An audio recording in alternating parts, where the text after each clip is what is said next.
कहानी ओजस श्यामावली का super hero. लेखक स्वप्निल सौरभ। स्वर श्वेता दीक्षित। बैगनी रंग का रहस्य।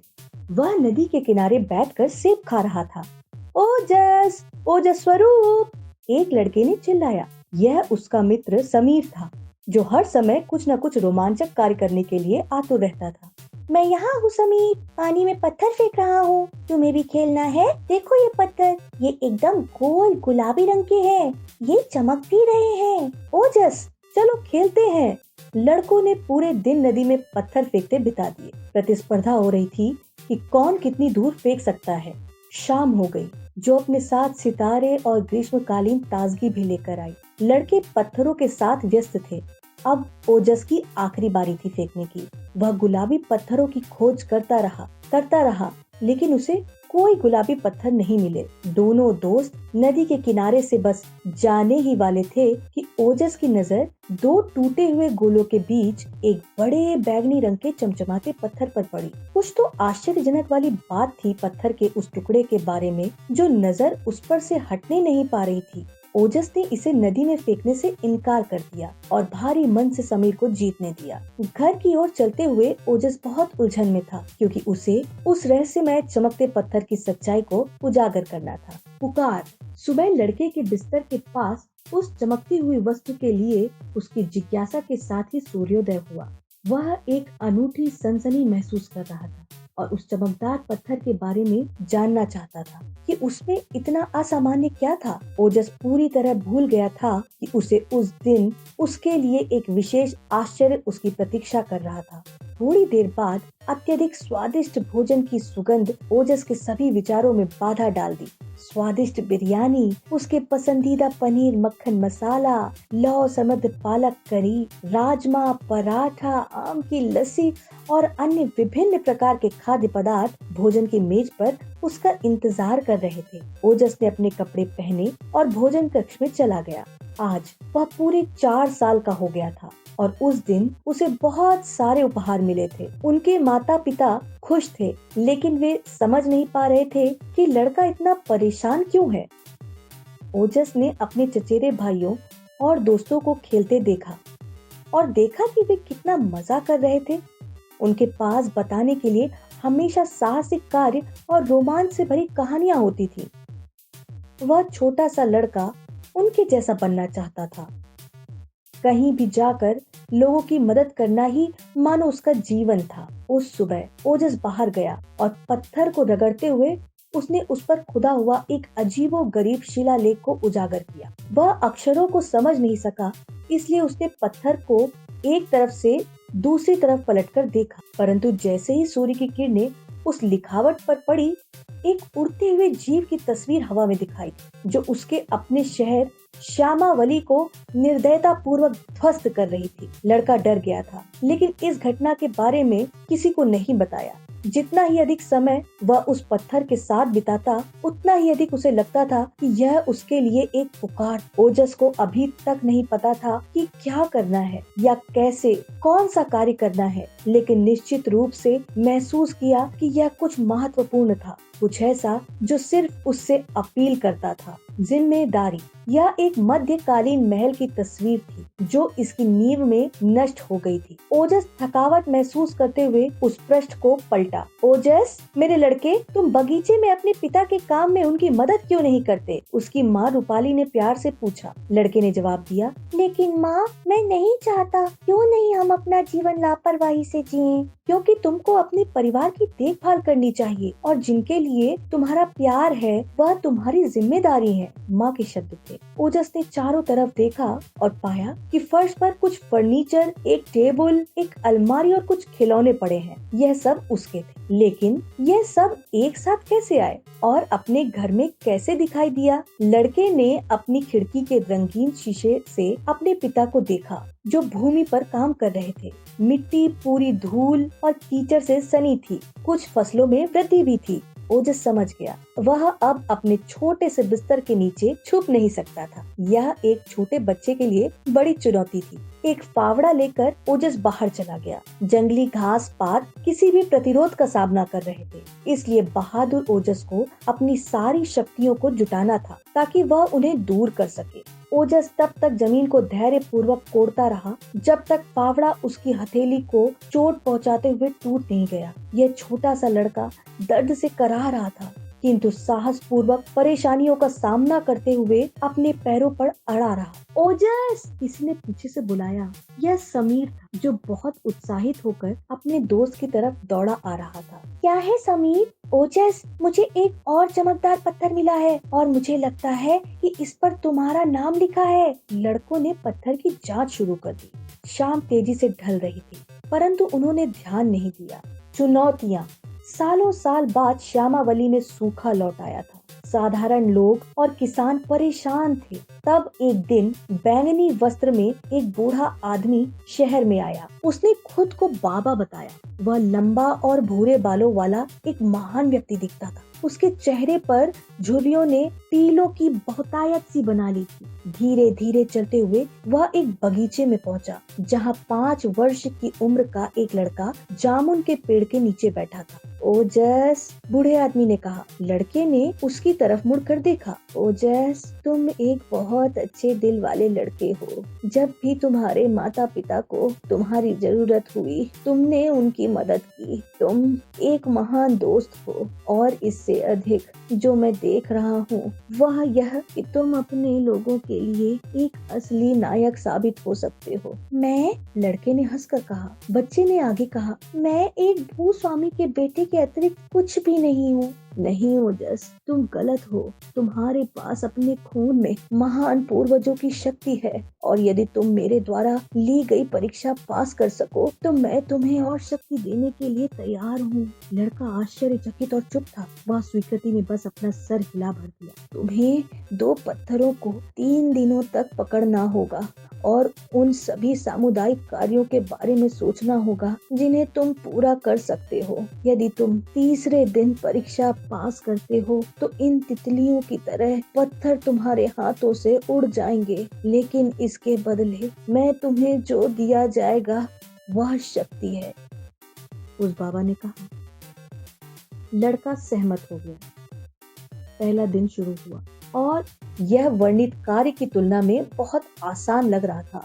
दिन के अंत होने पर लड़का थोड़ा थका हुआ महसूस कर रहा था, लेकिन फिर भी परीक्षा पास करने में सक्षम था। जब दूसरे दिन सूरज उगाया तो लड़के को लगा कि पत्थरों को अधिक से अधिक भारित किया गया था। किसी तरह दूसरा दिन भी समाप्त हुआ और तब लड़के को लगा कि वह अपने हाथों में 2 विशाल पहाड़ों को पकड़ रखा था। तीसरे और आखिरी दिन पत्थर इतने गर्म थे कि वे बालक के हाथों को जला रहे थे। महज सांस लेना भी असंभव सा लग रहा था। फिर अद्भुत कार्यों के बारे में सोचने में भी सक्षम होने के बारे में कुछ नहीं कहा जा सकता था। लड़का पसीने पसीने हो रहा था। उसने अपनी आंखों को कसकर बंद किया और अपने परिवार, अपने भाइयों एवं अपनी बहनों को, अपने पड़ोसियों व किसानों को देखा। फिर समझ गया कि वह कितना इनकी मदद करना चाहता था। एक के बाद एक 2 सुंदर तितलियां उसके हाथों से उड़ गए। ऐसा लगा जैसे सब कुछ उस बूढ़े आदमी के कहे मुताबिक सच साबित हो रहा था। श्यामावली का बचाव। बादलों से ऊपर उठकर ओजस एक वायु के गोले पर तैर रहा था। वह अपने आप को उस क्षण तक ऊंचा और ऊंचा उठाता रहा जब तक वह महसूस नहीं कर पाया कि वह सूरज को छू सकता है। ओजस आनंदित था। वह हवा को नियंत्रित कर सकता था क्योंकि एक अद्वितीय शक्ति उसे प्राप्त हो गई थी। वहां ऊपर से लड़के ने जंगल और खेतों को देखा जो घने धुएं में ढके थे। पूरी जमीन लगभग जल सी रही थी। ओजस नीचे उतर आया और अपने पिता को ओसारे पर बैठे देखा। लड़के ने पूछा, मैं आपकी क्या मदद कर सकता हूँ? हमें बारिश की जरूरत है। तुम कुछ भी नहीं कर सकते ओजस। उसके पिता स्वप्निल ने दुखी होकर जवाब दिया। लेकिन पिता गलत थे। ओजस जानता था कि वह उनकी मदद कर सकता है। फिर आकाश की तरफ उठते हुए उसने वर्षा के बादलों की खोज में यात्रा की। रास्ता मुश्किल था क्योंकि उसके चेहरे से एक भीषण हवा का झोंका टकरा रहा था। ओजस ने उसमें से सही बादल को खोजने की कोशिश की। अचानक आकाश के सबसे दूर एक कोने में उसे एक बड़ा काला तूफानी सा बादल दिखाई दिया। ओजस डर गया था, लेकिन उसने अपने साहस को बढ़ाया क्योंकि तूफान लाना ही उसका कर्तव्य था। उसने उस बादल को स्थानांतरित करने के लिए एक शक्तिशाली आंधी को बुलाया और फिर उसने अपनी सारी शक्तियों के साथ उसे धक्का देने लगा। बादल थोड़ा सा खिसका, फिर उसने एक और अधिक शक्तिशाली आंधी को बुलाया और तब बादल ने ठीक श्यामावली की दिशा में आकाश पर मंडराना शुरू कर दिया। सब कुछ सही ढंग से काम किया, लेकिन लड़के ने अपनी सारी शक्ति खो दी। वह थक गया था और उस हवा के गोले को नियंत्रित करने में असमर्थ था जिस पर वह बैठा था। ओजस ने गिरना शुरू कर दिया। जैसे एक सपने से जागने के बाद वह उठ गया था और बाबा को अपने पीछे खड़ा पाया। उसने एक गीला फूल देखा और उसकी पंखुड़ियों के बीच एक हरा चमकदार पत्थर देखा जो उसी का इंतजार कर रहा था। बाबा ने कहा, इसे ले लो, तुम्हारे पास एक नई शक्ति है। लड़का आश्चर्यचकित हुआ। श्यामावली में उस साल अच्छी बारिश हुई और हर कोई खुश था। राक्षस से लड़ाई। स्कूल की घंटी बजी। ओजस ने मंडुबा नाम के एक लड़के जो हर किसी के लिए एक परेशानी का सबब था, उसका पीछा किया। यह एक लंबी दौड़ साबित हुई, लेकिन जब ओजस उसके समीप पहुंचा तो उसे बाबा की बातें याद आई। तुम कभी भी अपनी शक्तियों का उपयोग अपने से कमजोर के लिए मत करना। ये शब्द इतने निर्णयात्मक थे कि ओजस ने बूढ़े बाबा की अवज्ञा करने की हिम्मत नहीं की, भले ही वह बुरी तरह से चिढ़ाने और परेशानियां खड़ी करने के लिए उस छोटे छोकरे को दंडित करना चाहता था। ओजस वहाँ से चल दिया। घर जाने के दौरान उसने देखा कि एक भयानक जीव उसके अपने लोगों के घर जला रहा था। लड़ना ही एकमात्र उपाय था, लेकिन प्रश्न था कैसे। वह जानता था कि तूफान को कैसे बुलाया जाए तथा बादलों को जबरदस्त शक्तिशाली हवा से धक्का देकर बुलाना भी उसे आता था। अतः वह ऊपर आकाश में उठ गया और सब कुछ किया जो वह जानता था। लेकिन उसने सबसे पहले आग बुझाई, परंतु उस भयानक जीव को नहीं रोका जो जमीन की सैर कर रहा था। ओजस जितना ही विनाशक जीव के करीब पहुंचता जाता, उतना ही अधिक उसने महसूस किया कि उसके अंदर एक अदृश्य शक्ति बढ़ती जा रही थी। वह जमीन पर पड़े मिले धातु की एक तेज छड़ी लेकर उस प्रचंड अग्नि उगलने वाले भयानक जीव के पीछे भागा। ओजस तेज, चुस्त और साहसी था। वह धातु की छड़ी को तलवार की तरह संभाले हुए था। वह सीधे उस राक्षस रूपी भयानक जीव की तरफ दौड़ गया। हवा में 2 कदम उछला और फिर उसके हृदय को भेद दिया। वह भयानक जीव थोड़ा सा विचलित हुआ और फिर जमीन पर गिर गया। यह एक बहुत बड़ा साहसिक कार्य था जिसे श्यामावली के लोगों ने पहली बार देखा था। वे सभी बालक ओजस की प्रशंसा कर रहे थे और उसे एक सच्चा नायक बता रहे थे। एक नई सीख। कुछ महीने बीत गए। श्यामावली में लगभग हर किसी ने ओजस के बारे में बात की। लोग लड़के के घर उपहार लेकर आए और उसका सम्मान उन्होंने एक राजकुमार की तरह किया। वह लोगों को इस तरह के गर्मजोशी वाले दृष्टिकोण से इतना खुश था कि अब आगे और कुछ भी नहीं करना चाहता था। उसके बहुत सारे दोस्त थे। उसके परिवार ने शहर के निवासियों से कई उपहारों का आनंद भी लिया। एक दिन समीर ने ओजस के दरवाजे को खटखटाया। वह अपने दोस्त के साथ कुछ समय बिताना चाहता था, परंतु ओजस घर पर नहीं था। उस महीने वह अधिक समय अपने नए दोस्तों के साथ एक नई जगह पर क्रिकेट और कुछ अन्य खेल खेलने में बिताता। कई हफ्तों तक समीर ने ओजस तक पहुंचने की कोशिश की। वह महज मस्ती के लिए नहीं आया करता था। उसके पास उसे बताने के लिए एक महत्वपूर्ण संदेश था, किंतु उसके सभी प्रयास विफल रहे। कुछ समय बीत गया। फिर ओजस की माँ ने अपने बेटे से बात की।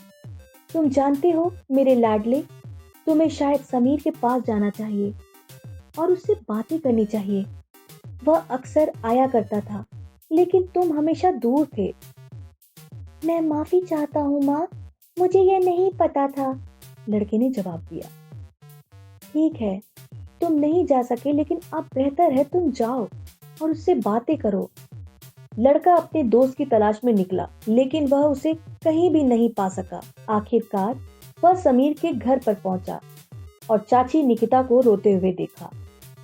ओजस, मेरे बच्चे समीर गायब हो गया है। मैं उसे कई दिनों से ढूंढ रही हूँ, किंतु वह कहीं नहीं मिल रहा है। ओजस अचंभित था। अपने दोस्त के गायब होने के लिए वह एक प्रकार से खुद को दोषी महसूस कर रहा था। ओजस ने कहा, मैं उसे किसी भी तरह ढूंढ निकालूंगा चाची निकिता। ऐसा कहकर लड़का वहाँ से निकल गया, परंतु वह परेशान था। यह एक कड़वी सीख थी जो उसने उस दिन सीखा। कभी भी उन लोगों का त्याग न करें जो आपके प्रिय हैं। सच्ची मित्रता। पूरी गर्मी बीत गई। ओजस को न तो यह पता था कि समीर की खोज कैसे जारी रखी जाए, न यही कि किससे मदद मांगी जाए। वह नदी के तट के पास बैठ गया और लगभग रो दिया। उसने अपने दोस्त के साथ बिताए अपने सभी अच्छे क्षणों को याद किया। इतने में एक ही पल में कुछ टन टन का शब्द करते हुए उसकी जेब में चला गया। यह वही बैगनी रंग का पत्थर था जिसे कभी समीर ने पाया था। ओजस ने अपना हाथ जेब में डाला और महसूस किया कि उसके पैरों के नीचे जमीन कैसे थर्राने लगी थी। करीब आने पर उसने धूल के बादलों से उभरते हुए उसी बाबा को देखा। वह डर गया, किंतु साथ ही खुश भी था। ओजस, नदी में देखो, बाबा ने कहा। तुम क्या देख पा रहे हो? मुझे नहीं पता। एक लड़का? नहीं ओजस, यह गलत है। यह एक नायक है जो पीछे मुड़कर हमें देख रहा है। लेकिन मुझे नहीं पता समीर को कैसे बचाया जाए। लड़के ने रोना शुरू कर दिया। निश्चित रूप से तुम जानते हो। पत्थर को देखो, यह रास्ता तय करेगा। वस्तुतः जब पत्थर पश्चिम की ओर किया जाता था तब पत्थर थरथराने लगता था। ओजस समझ गया कि इसने उसे रास्ता दिखाया था। ओजस कई मील की दूरी तक दौड़ गया, पहले पैरों पर चलकर और फिर हवा के एक गोले पर लुढ़कते हुए। उसके एक उदास किले के पास पहुंचने के एक लंबे अंतराल के बाद पत्थर ने थरथराना बंद कर दिया। लगा जैसे दुनिया सांस लेना बंद कर रही थी। ओजस ने समीर से संपर्क किया और उसे पसीने पसीने होकर एक भयानक मैदान में काम करते हुए देखा। समीर चेन से बंधा था और सभी सुरक्षा सैनिक सिर्फ उसी पर पहरा कर रहे थे। ओजस जान गया कि यह एक जाल था और उसे देखा नहीं जा सकता था, तो वह समीर के हाथ को छूने में सक्षम होने के लिए पर्याप्त हवा के बने लगभग अदृश्य गेंद के सहारे तैर गया। समीर, ये मैं हूँ, ओजस ने फुसफुसाया। मैं चेन को काटने जा रहा हूँ और फिर हम दौड़ जाएंगे। लेकिन समीर आगे बढ़ने में बहुत ही कमजोर था। ऐसा लगता था कि उसने बिना किसी आराम के हफ्तों तक जमीन में कठिन परिश्रम किया था। साहसिक रूप से ओजस ने अपनी तलवार निकाली और एक ही झटके में चेन को काट दिया। फिर समीर को उठाया और दौड़ना शुरू कर दिया। अंधेरे किले से राक्षस रूपी विकराल जीवों के एक पूरे दल ने उनका पीछा किया, लेकिन ओजस हवा से भी तेज गति से भाग गया। वह एक जंगल के समीप पहुंचने तक भागता ही रहा। वह उस जंगल में घुसकर यह सुनिश्चित किया कि अब कोई भी उनका पीछा नहीं कर रहा था। उन राक्षसों ने भी हार कर उनका पीछा छोड़ दिया था। ओजस ने समीर को कुछ पानी दिया और फिर आने वाली लड़ाई, आगे के रास्ते, चुनौतियों और खतरों के बारे में भी सोचने लगा। वह सोचने लगा कि उस अंधेरे किले से विकराल जीवों के उस पूरे दल को कैसे उठा पाएगा। वे निश्चित रूप से उसके गांव तक उसका पीछा करेंगे। लड़ाई का जारी रहना। चाची निकिता, कृपया इसका ख्याल रखिए, लड़के ने बिस्तर पर अपने दोस्त को लिटाते हुए कहा। ओजस समीर के घर से निकल पड़ा। वह अपने को बेचैन महसूस कर रहा था। वह यह भी जानता था कि वे राक्षस किसी भी समय उसके शहर पहुंच सकते हैं। उसने कामना की कि उसे कैसे कार्य करना है। संभवतः इसका ज्ञान उसे है। वह चाहता था कि बाबा उसकी मदद करे और बताएं कि कैसे क्या करना है। एक लंबे अंतराल तक अपने आप से और दुनिया से चुप्पी साध लेने के बाद उसने निश्चय किया कि सबसे अच्छा उपाय है छुप कर हमला करना। उसने सोचा कि यह रात के दौरान किया जाना चाहिए, लेकिन ये राक्षस गिनती में बहुत थे और वह अकेला था। आकाश की ओर देखते हुए एक शानदार विचार उसके दिमाग में आया। वह जानता था उसे तूफान का उपयोग करना पड़ेगा। शाम को देर हो चुकी थी। कुछ बादल आसमान में मंडरा रहे थे। ओजस किले के पास आ रहा था। उसके साथ उसकी तलवार और 4 धातु की छड़ें थी, एक एक प्रत्येक टावर के लिए। ओजस आसमान की ऊंचाई तक उठा, कुछ तूफानी बादलों को इकट्ठा किया और उन्हें किले के पास पहुंचा दिया। फिर टावरों के ऊपर से उड़ा और प्रत्येक छत पर एक एक छड़ लगा दिया। कुछ देर बाद वह किले के द्वार के सामने देखा गया और उन राक्षसों को धोखा देकर उन सभी को किले के अंदर ले गया। पूरी दुनिया स्तब्ध थी। इसी बीच बिजली से चमकी। लड़के का दिल भी एक सेकंड के लिए रुक गया और फिर गर्जन तेज हो गई। यह पूरी तरह काम कर गया था। ओजस मुड़ा और पूरे किले को आग में धू धू जलते हुए देखा। इस साहसी छोटे बालक को पूर्ण विश्वास हो गया कि सब कुछ खत्म हो गया था। सभी राक्षसों की मौत हो गई होगी और वे कभी भी ओजस या उसके गांव के लोगों पर हमला नहीं कर पाएंगे। एक वीर होने के नाते। यह लंबी कहानी श्यामावली के नायक ओजस और उसके द्वारा किए गए अच्छे कर्मों के बारे में थी। उस दुष्ट किले के विनाश के करीब 2 महीने बीत गए थे। आखिर ओजस समीर के घर गया। उस समय उसे ऐसा महसूस हो रहा था कि अपने पूरे जीवन में सबसे कठिन कार्य था माफी मांगना। उसने वास्तव में जो भी किया था उसके बारे में दोषी महसूस कर रहा था। उसने दरवाजे पर खड़े होकर समीर को अपने बिछावन पर बैठा देखा। वह बेहतर महसूस कर रहा था। ओजस ने कहा, मुझे बहुत खेद है मेरे प्यारे दोस्त। जवाब के रूप में उसे मुस्कुराहट के अलावा कुछ भी नहीं मिला। ओजस जानता था कि सब कुछ बेहतर हो गया है। श्यामावली पूरे देश में सबसे समृद्ध शहर में से एक बन गया था और यह सब कुछ उसके अद्भुत कर्मों के कारण हुआ था। हालांकि ओजस ने समझा कि अभी भी कुछ प्रश्न हैं जिसके उत्तर देने बाकी हैं। जैसे वे प्राणी कौन थे, वे क्या खोज रहे थे और वह बाबा को अब क्यों नहीं देख पाया है। लड़का ओसारा पर बैठा दूध पी रहा था और जो कुछ होने वाला था उसके बारे में सोच रहा था।